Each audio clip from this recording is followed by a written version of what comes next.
প্রয়োজন হলে এই 18,500 বিডিআর আবার নতুন একটা 36শে জুলাইয়ের জন্ম দিয়ে তাদের অধিকার ফিরিয়ে নেবে। পারবো না ভাইয়ের, আমরা বৈষম্য করেছিল, তার শাসনকে সুদৃঢ় করার জন্য এই বিডিআরকে বলির পাঠা বানিয়েছিল। কিন্তু আজও কাই বাংলার মাটিতে বৈষম্য জিয়ে রাখতে চায়, তাদেরকে টেনে হেঁচড়ে বের করতে হবে, তাদেরকে এই বাংলার মাটি থেকে বিতাড়িত করতে হবে এই বৈষম্য সৃষ্টিকারী হাসিনার মতো। সংগ্রামী ভাইয়েরা আমার, বুকের তাজা রক্ত ঢেলে দিয়ে এই বাংলাকে বৈষম্য মুক্ত করেছে হাজারো ছাত্র জনতা। তাদের রক্তের উপর দাঁড়িয়ে আপনারা আজ বাংলার মাটিতে বৈষম্য সৃষ্টি করছেন। কেন বৈষম্য সৃষ্টি করছেন? কেন বিডিআর এর সর্বপ্রথম টার্গেট ছিল বিডিআর কে বাস্তবায়ন করা, সেটা কেন আজও হয়নি? এর পিছনে কারা আঙ্গুল নাড়ছে? তাদেরকে বের করতে হবে বাংলার ওই সমস্ত জায়গা থেকে যারা আজও ফ্যাসিস্ট হাসিনার আইনকে এই বাংলার জমিনে প্রতিষ্ঠিত করতে চায়। এবং প্রয়োজন হলে এই 18,500 বিডিআর আবার নতুন একটা 36শে জুলাইয়ের জন্ম দিয়ে তাদের অধিকার ফিরিয়ে নেবে।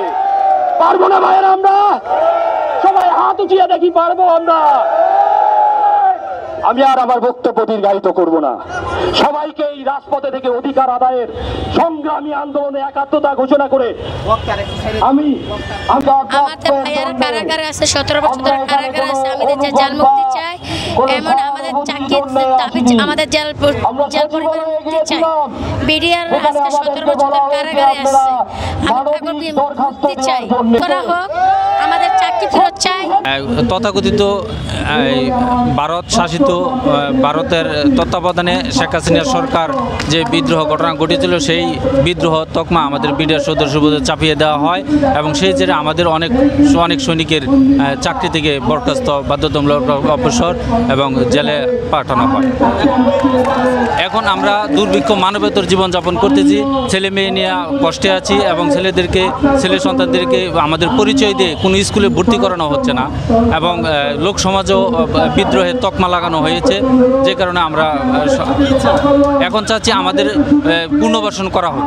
আমাদের সকল ক্ষতিগ্রস্ত বিডিআর সদস্যদের আমাদের সরকারের কাছে দাবি, সরকার মাননীয় প্রধান উপদেষ্টার কাছে দাবি আমাদেরকে পুনর্বাসনের ব্যবস্থা করা হোক।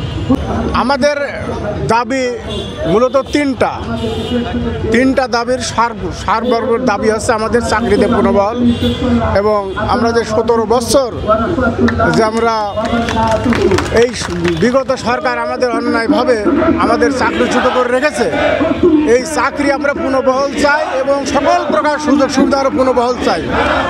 তারপরে এই তদন্ত কমিশন যেখানে হাত দিচ্ছে সেখানে বিগত সরকারের এই পরিকল্পিত হত্যাকাণ্ডের রেশ পাওয়া যাচ্ছে। তারপরে যদি পরিকল্পিত হত্যাকাণ্ডের রেশ পাওয়া যায়, তাহলে আমাদেরকে কেন বিদ্রোহের তকমা দিয়ে আমাদের চাকরি থেকে বহিষ্কার করা হয়েছে, জেল দেওয়া হয়েছে, জরিমানা করা হয়েছে? আমরা চাই বর্তমান সরকারের যিনি প্রধান উপদেষ্টা আছেন, উনি এই তদন্ত কমিশনের রিপোর্ট অনুযায়ী আমাদেরকে চাকরিতে পুনর্বহাল সহ সকল প্রকার সুযোগ সুবিধা দিয়ে আমাদের জন্য আমাদের গায়ে যে একটা বিদ্রোহের তকমা লাগিয়ে দিয়েছে বিগত সরকার, এর থেকে আমাদের মুক্তি দিয়ে আমাদের চাকরিতে পুনর্বহাল করে।